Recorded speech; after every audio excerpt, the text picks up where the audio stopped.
The new Indian express में छपे एक रिपोर्ट के मुताबिक इंडिया में 46% से भी कम लोग हैं जो 30 मिनट तक वॉकिंग कर पाते हैं। इसलिए आप देखते होंगे कि इंडिया में सेडेंट्री लाइफस्टाइल से रिलेटेड बहुत सारे हेल्थ इश्यूज हो गए हैं।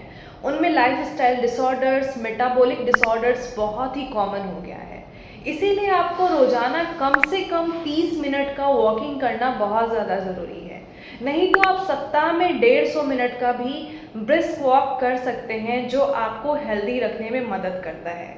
अगर आप विग्रस वॉकिंग करते हैं तो कम से कम सप्ताह में 75 मिनट का वॉकिंग कीजिए। अगर मॉडरेट वॉकिंग करते हैं तो कम से कम सप्ताह में 150 मिनट का वॉकिंग ज़रूर कीजिए। लेकिन आपको कैसे पता चलेगा जो आप वॉकिंग कर रहे हैं वो ब्रिस्क वॉक है कि नहीं?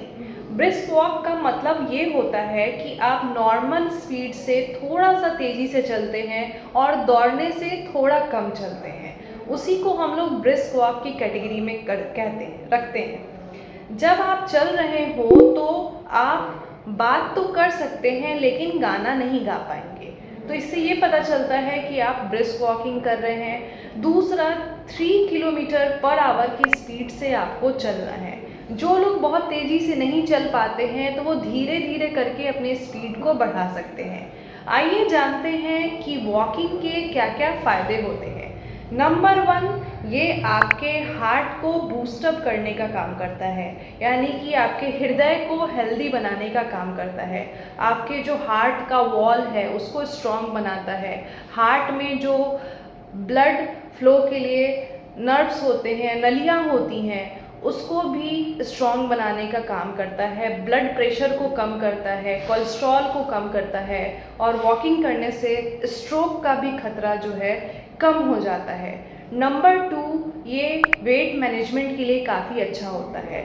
जब हम रेगुलर बेसिस पे वॉकिंग करते हैं तो हमारे शरीर से कैलोरीज बर्न होता है, जिससे हम अपना वेट लॉस कर पाएंगे।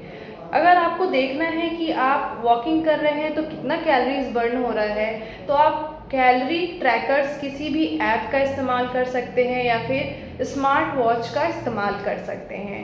नंबर 3, ये आपके जॉइंट्स को, आपके बोन्स को स्ट्रॉन्ग बनाने में मदद करता है। जो घुटनों का जॉइंट्स होता है या फिर जॉइंट्स में स्टिफनेस आ जाती है, कड़ापन आ जाता है या फिर बार बार आपके घुटनों में दर्द होता है, तो इन सारी चीज़ों को वो दूर करने में मदद करता है। आपके बोन्स को स्ट्रॉन्ग बनाता है, मसल्स को स्ट्रेंथन करता है, जिससे आप अच्छे से चल पाते हैं। नंबर 4, ये आपके इम्यून सिस्टम को बूस्टअप करने का काम करता है, यानी कि आपके शरीर में रोग प्रतिरोधक क्षमता को बढ़ाता है।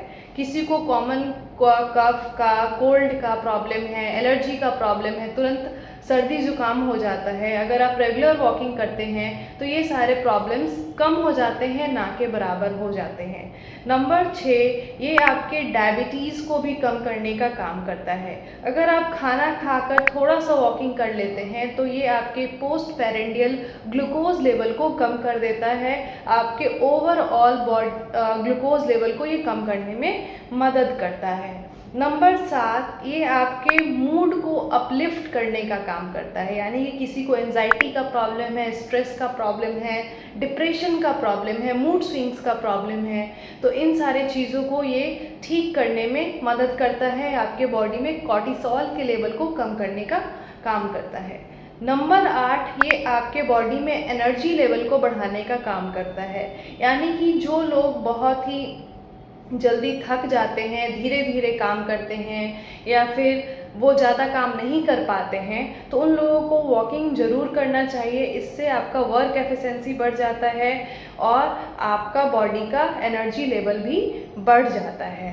दूसरा, ये आपके स्लीप पैटर्न को इम्प्रूव करने का काम करता है। जिनको नींद नहीं आने की प्रॉब्लम होती है, इंसोमेनिया की प्रॉब्लम होती है, या फिर जो लोग हर बात को, छोटे छोटे बातों को भूल जाते हैं, या फिर उनमें डिमेंशिया की प्रॉब्लम होती है, तो इन सारे चीज़ों को ठीक करने के लिए भी आपको वॉकिंग करना बहुत ज़्यादा ज़रूरी है। ये आपके लेग के मसल्स को टोन करने का भी काम करता है।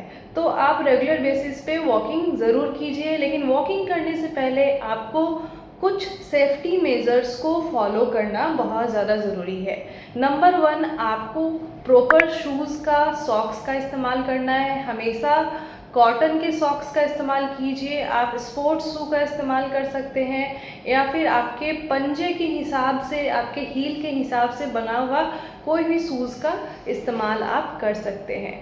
नंबर 2, हमेशा आपको ढीले कपड़े का इस्तेमाल करना है, कॉटन के कपड़े का इस्तेमाल करना है या फिर ऐसे क्लोथ्स का इस्तेमाल करना है जो आपके बॉडी से पसीने को सोखने में मदद करता है।